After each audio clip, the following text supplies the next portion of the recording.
Believe me when I say this particular update, you don't want to miss it at all. What you're about to hear will honestly shock you. I'm not desperate to be president. Not am I desperate to be anything. I'm desperate to see Nigeria work, especially for the youths of this country. It's not about, I keep saying, it's not about winning or losing. I would rather lose doing the right thing than win doing the wrong thing. My politics have been consistent in character and integrity throughout the time I started. And you can go and check. Yes, Peter Obi has made it clear more than once he is not desperate to become president. According to him, his main goal is to see Nigeria work. However, ever since his one-time promise, he has faced serious criticism. Many are now questioning whether 4 years can truly make any meaningful difference, especially considering the current state of the nation. At the same time, there is growing speculation that President Bola Ahmed is on track to complete 2 terms. In this video, Seun steps in once again to set the record straight. Now, if you are new here, welcome. This platform is all about keeping you updated with what is really going on, whether it is trending news, politics, or national issues that affect everyday Nigerians. And if you enjoy content like this, just do me one favor, hit the subscribe button and make sure you turn on the notification bell so anytime I drop fresh and new updates like this, you no go miss out. But before we get into it, I have 2 questions for you. 1. Should President Bola Ahmed complete his 8 years? 2. Can Peter Obi truly make a difference in just 4 years? Or is this all desperation? Drop your thoughts in the comments. Now take a listen. As the electoral calendar is evolving and the conversation about the next election cycle is also evolving, there are conversations that are equally evolving around what the politicians and the lead political heavyweights are doing and saying. For example, the statements made by Mr. Peter Obi, the presidential election candidate of the Labour Party, and his view about running for a single term in 2027 if he gets a ticket has gotten a lot of Nigerians talking. Let me perhaps remind you of what Mr. Peter Obi said in an exclusive interview with Channels Television One, of the very surprising moment where he voiced his intention that he's now going to run for more than 4 years of one single term. Take a listen to him. But all of these things you mentioned, you said you're going to do only in one single term of 4 years. 4 years is just to know what is happening to them daily. You're not going to solve them overnight. So you don't want to spend more than 4 years as president? Should he be elected? That's it. So you can actually do all of it. You can actually. Nobody expects 100% results. They expect 100% sacrifice and effort. So we know we're driving there. So there's nobody that going anywhere is going in one day. But if we set out to go to Kaduna today, say people want to see us in Kaduna Road. If we're headed to Lagos Road, we're in the wrong direction. What is happening now is that we're telling people we're going in this direction, but we're going in that direction. I say if you don't know where you're going, every road will lead you there. That's the confusion. All right. In all of this, stronghold of Mr. Peter Obi, of Bola Tinubu, of Atiku Abubakar, let me refresh your memories of what happened in 2023 as far as that elections is concerned and the results that came afterwards. So take a look at what the results look like in 2020. Of course, we know that Mr. Peter Obi came third with the presidential candidate of the APC, Bola Tinubu, garnering 8.7 million votes, and Atiku Abubakar of the PDP with 6.9 million votes, and Peter Obi garnered 6.1 million votes, and NNPP's Rabi Kwankwaso garnered 1.4 million votes. But in all of this, one thing that is very, very interesting is the vote share and the percentage, which shows a lot of competition. You see that Bola Tinubu of the APC had just about 36% of the vote share. In all of this, it showed the competition. But one thing that we perhaps need to put our minds to is, where did Peter Obi, for example, got his support from? And I will be breaking it down for you. For example, the biggest votes, or the highest number of votes that Peter Obi got, was in the North Central, where he got 1.4 million, it's in the Southeast actually, where he got 1.9 million votes, followed by North Central, 1.4 million votes. And then he got, in South-South, 1.2 million votes. Northeast, 350,000 votes. Northwest, 350,000. Southwest, he got 846,000. Southwest, actually, he got most of those votes in Lagos, in the Southwest. That means that if you look at it, the North Central, in the Southeast and South-South, that's where Peter Obi's major strength is. I'm going to show you that of Bola Tinubu, and you perhaps will understand. I'm being joined by Chief Peter John Ahmed, a former IPAC chairman. Thank you so much. Well, you are Peter, isn't it? Too? Yeah, Peter Ahmed. There's no John. Oh, there's no John. You want to baptize Peter and John together at the same time. Chief Peter Ahmed, thank you so much indeed for joining us today. Thank you for having me. A lot of Nigerians are criticized and they say, look, Peter Obi is not sincere. How would you say that you want to run for one term? He has constitutionally guaranteed under the law to be able to run for 8 years, 2 terms. The issue is that people really misunderstand the Constitution a lot. What every candidate that's running for either governor or president has is not a guarantee to 2 term. It's a guarantee 1 term but of you 4 have, years. You have the it's allowance, written in section 35, section 135, subsection 2, for you to perform for 4 years. And you have the freedom to revalidate that mandate by going back to the electorate to be re-elected. But if a person, I've known Peter Obi for a very long time, and I'm saying this, I've been in the political cycle. You've known me for years, I've been IPAC secretary, IPAC chairman, a lot of other things. I'm not doing this politics now because I want to, be somewhere or just get salary or just participate in the government. No, I would have had this opportunity long time ago. We are looking at how to save this country. Peter Obi is somebody that has conquered greed, is moral and politically upright and disciplined. Very disciplined. How I wish many Nigerians could just be used as people who go to him so that they can get mentored. Because let me tell you, the level of way he's pushing this one-term sacrosanct is not something that has been done in the bedroom. Peter Obi will not want to lose his integrity or wants to lose his public, acceptance and appeal by just saying something, goes to the Twitter and say it, go to television, say it on your channels. These are clear statements that he is committed to participating in governance by doing the right thing. What is 4 years? 4 years is a lot of years. If you have the leader that is compassionate and committed, that sit every day, that can have the energy to go through the papers and go through the books, 4 years is a lot of years. Go and look at what is happening in Argentina.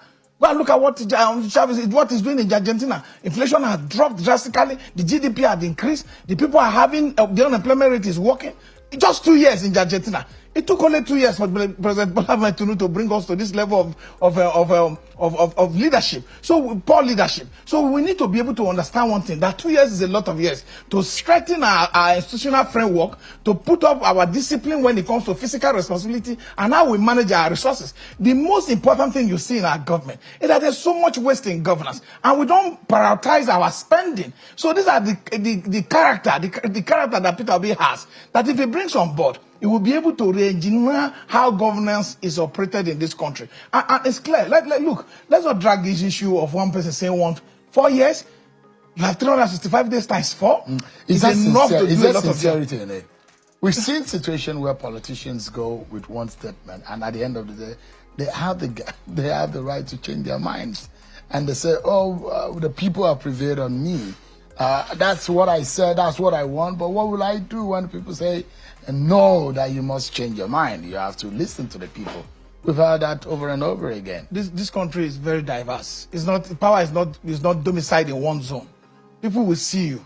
Young people, we must give them good example. That's why, look, I've sat with him when somebody came to him and said, he said, no. I want to be able to leave example behind for young upcoming Nigerians to see that a man can make statement, a man can commit to the statement, and a man can deliver on a statement. Because this is only a pathway to creating new generation that will not see politics from the prism of it is my turn. It is you must grab the ballot box. You must run away with it. These are the challenge we have. People want to forcefully be in government perpetually without even delivering for the people. What we are looking for is that he has a prototype of the plan of what kind of government he thinks he should run, and he's not coming in to come and learn on the job. He's very successful when it comes to private sector, participation. He has done governor before. A lot of people might want to misrepresent his achievement, but there are records to show that he has performed and is committed to delivering good governance to any sector he has participated in.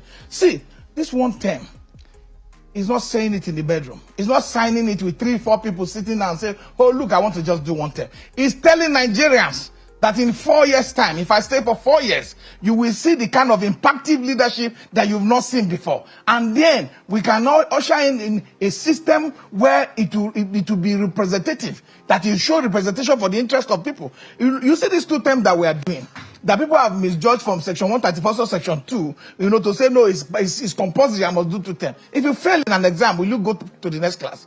You shouldn't go to the next class. Even if you succeed in that class, and you feel, a lot of people have had first degree that are not having masters. It doesn't mean that they are not brilliant, but you have to do something that will come to your satisfaction. This kind of leadership we have today are not leadership that we must forcefully put them, they must do second term. And people talk about written agreement. Let me tell you one thing about unwritten agreement. It is even more decisive than written ones, even more decisive, especially when it's signed with open mind with the people. Yeah. I am very confident. I trust in his leadership, and I trust in his sense of judgment that he will do for You've been around for some time, and the thinking is that Peter Obi said what he said to appeal to the North, and naturally, there's those who will imagine that Muhammad Buhari spent 8 years in office. Bola Tinubu has spent 4 years. And the competition is against Bola Tinubu, because naturally Bola Tinubu will get the ticket of the APC and will want to conclude a second term, making it 8 years. So you would have had a North for 8 years and the South 8 years. So Peter Obi will imagine that to pacify the North, if he says he wants to do 2 terms, it would have meant that Bola Tinubu, if he wins, Bola Tinubu will have done 4 years. If Peter Obi wins and does 8 years, it will be 12 straight years of the South, which will be seen as imbalance and injustice because of the unwritten arrangement of the power balance. Now, and that's why I will take you back to how Peter Obi got his vote. Peter Obi got his vote, and there are those who will say the Christian north in the North Central, in the Taraba, Benue, Nasarawa, Kogi, Kwara, they were the ones who stood for Peter Obi. And you saw his vote, and he got 1.4 million votes. You saw his vote and what he got in the Southeast. That is his home turf, his region. 1.9 million votes. There are states where Peter Obi, Anambra State, for example, he won in all the local government areas. He won over 90% of the entire vote cast in the Northeast. You look at the South, 1.2 million votes. But guess what is happening? In the Northeast, you couldn't get more than 315,000. Northwest, 350,000. And these are the issues. Appeal to the North. Do you think that telling them he will run for second term will serve? The North is a very diverse place, and it's a very complex political territory. For me, I don't think the North is as difficult as people want to make people to believe. And people talk about this vote. I really don't rely on this data. Why? Because there are other public data that does not tally with the data announced by Inec. But let's leave that as it may be. But the fact is that the northern Nigeria that you see today, where comprising from Kaduna, Kano, Sokoto, and all that, his performance was very clear. Very clear. Even in Plateau, you saw what he did in Plateau. What we are saying is that we want an election that is free, that is fair, that is credible. There are a lot of irregularities that is still hanging on the IRFT today, that if you put them together, you will know that you will sympathize that these votes were, totally, stolen at the daybreak. Look, there are reports. Have you seen the Premium Times report? Have you seen the BBC report on how elections were stolen? Votes were stolen from Mr. Peter Obi. So at the end of the day, Let's not talk about the North as if the North does not understand. The North is even more politically understanding than any other region of this country. Peter Obi has made an emphatic statement. He has made a public declaration that I want to just do one time so that I don't dig the balance of our arrangement. So the question is that based on the figure and the appeal Peter Obi has, do you think that the North will be willing to concede, or are they listening to Peter Obi? Are they going to be pleased? I see them listening more. The votes are in the north, there's no party today, northwest and in the northeast. There's no party today. No, there's no party today that is discussing about who are in the opposition, that who should run for the presidency, that Peter Obi is not topping the list. Even with survey, you can go and do your own private survey and consult it. See, the clear point today, everybody know, when it comes to public discussion today, Peter Obi has taken over and is in charge of the dynamics leading to 2027 election. It pains me today that we talk about North, we talk about South. In the last election, 44.5% was what Peter Obi got in the South, and he got 15.2% in the North.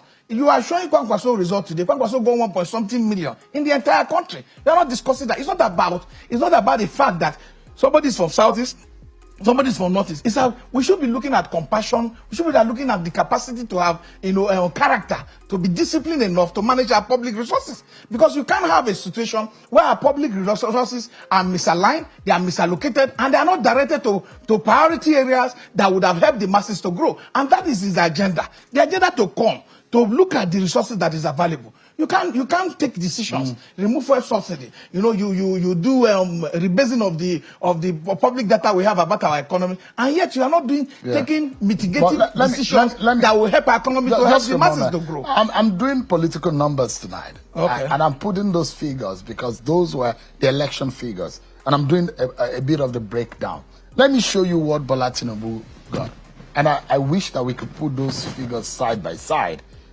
In the same North Central, where Peter Obi got about 1.6 million votes right now, Peter Obi got, in the North Central, he got 1.4. But in the North Central, Tinubu matched him with more figures. Tinubu got 1.7 million votes in the North Central. And you look at it, where Peter Obi couldn't be able to stand up more than 300,000 votes, Tinubu got, in the Northwest, 2.6 million votes. In the Northeast, where Peter Obi got 300,000 votes, Tinubu got 1.185 million votes. But Tinubu was roundly defeated, beaten in Peter Obi's domain of Southeast. Tinubu got a paltry 127,000. That means he's very unpopular in the Southeast, although he has governors who are currently holding some state in the South. But even at that, Tinubu and the APC were roundly defeated in the Southeast. So you look at this figure. And in the Southwest, where Peter Obi also got a lot of figure, Tinubu, that is Tinubu's domain. That is the second highest vote by region, geopolitical zone, that Tinubu got. 2.279 million votes. That's what Tinubu. If you look at all of this, you will see that Tinubu is more acceptable in the Southwest, more acceptable in the Northwest, and more acceptable in the North Central. And these are three critical regions where the votes emerge from. If you look at the 10 top states where the votes come from, you find them in these three regions. Let me tell you one very clear fact. The 2023 election, there were dynamics that determined this course.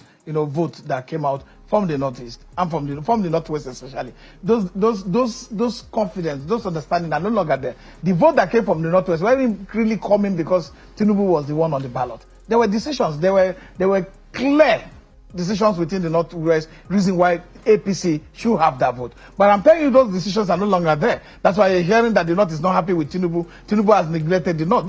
You can't use this data to now be able to judge what will happen in 2027. Because I'm telling you, there's a distinctive difference between what will happen in 2027 and what happened in 2023. Today, as we speak, more people are more enlightened, more people have come to the realization. When you are contesting the election, and you are contesting as somebody who is in office, he must come with his scorecard. It is his record of performance that determines how much vote he's going to get. The people have had a chance to govern for the past 2 years. What are the records? What is the level of human developmental index in this country today? The data we have data in the public that does not reflect performance for the benefit of people. The masses are suffering. The economy is stagnated. So these are the challenges Tinubu will have going to the next election. So Tinubu, you are of the opinion that Tinubu has been rejected by the North? Completely by the Nigerian masses. It's not just about the North. So these figures might not stand. Even when he got in FCT, you know, with all full scale. And he lost in Lagos too. Yes, in full scale. So, and that has not changed because he hasn't done anything. Although it was a marginal loss to Peter Obi, with just a few thousands. I want to rely on the data because it's public. But Peter Obi won there. And those data. But what we're saying Peter Obi won in Lagos. Peter Obi he won in FCT. Going to the next election is not going to be the same thing. And that's why you find out that the struggle to try to give appointment, try to change things, try to see whether you can catch up. You can see even the chief of staff is holding meeting with Northern House of Rep who served with him and say, please allow him to go a second time. Don't remove him because they know. Do you think that the people are not happy? Has Peter Obi made more inroads in the North because he did badly? I'm from the northern Nigeria, don't forget. You maybe you might be seeing me because I speak Yoruba. You think I'm from Ogun State. I'm from northern Nigeria. And we know as we speak today that the current available decisions of our people favors Peter Obi. You can decide to see anything. But I know what happened in the North Central. I know what happened in some part of the Northeast. You can see that Bauchi, people weren't even allowed to vote. The videos are in public. You know, so we are going to now challenge this other, all the illegal processes that was used, that was deployed in 2023 to undermine our voters, to undermine the outcome of the election. And we are going to now put up mechanisms in place that will be able to defend properly the popularity that Peter Obi has gotten and the acceptance that Peter Obi has. Is Peter Obi going to the PDP? No, the issue about PDP, the issue about APC, ADC and LP is about issue about people, parties looking for a credible candidate that can deliver the election for them in 2027. So when PDP is actually cutting Peter Obi? Yes, of course. It's open. It's not even a hidden secret. This is an open secret. But we hear that Jonathan also is interested in PDP. It is Jonathan's fundamental right to run. But you know today what is there. The person that has the momentum, the person that has the public appeal, the person that people feel will be able to cut down the cost of governance. What we have today is a bogus, unnecessary expenditure that government is going into that does not help our people. You can't be buying private jet for 150 billion where we have an extra 8 of it. You cannot be buying kitchen utensils. You can't be buying Cadillac for yourself. You cannot try to be buying all sorts of things that expand the cost of governance. You know, especially recurrent expenditure. But as of last year, our recurrent expenditure, performed 100%. But our capital expenditure was performing below 30%. So we have a challenge that there's no proper investment in our society. Right. We can't have a system where we have one of the best arable land in the world and we are not manufacturing. We can't have enough food for our people. Today, they have dropped the rice. They tell you the price of rice have dropped, but they're killing local farmers. They open the borders so that rice can just come in. This is what we will not accept, and this is what I know that Peter B will not accept. Right. He will invest in local economy, and the economy will be booming enough to be able to sustain the Nigerian masses so that we will not be so dependent on Peter Ahmed, former IPAC chairman. Thank you so much indeed. And my regards to your namesake. Thank you very much. Thank you so much. So that is the full clip. As always, Nigeria's political space just keeps getting more intense. One term, 2 terms. At the end of the day, what most Nigerians really want is government that works, not just promises. Let me know in the comments, do you think Obi's one-time vow is realistic? And do you believe President Tinubu completing 8 years will bring any real change? If you found this insightful, don't forget to like, share and subscribe. More updates coming your way soon. Thanks for watching.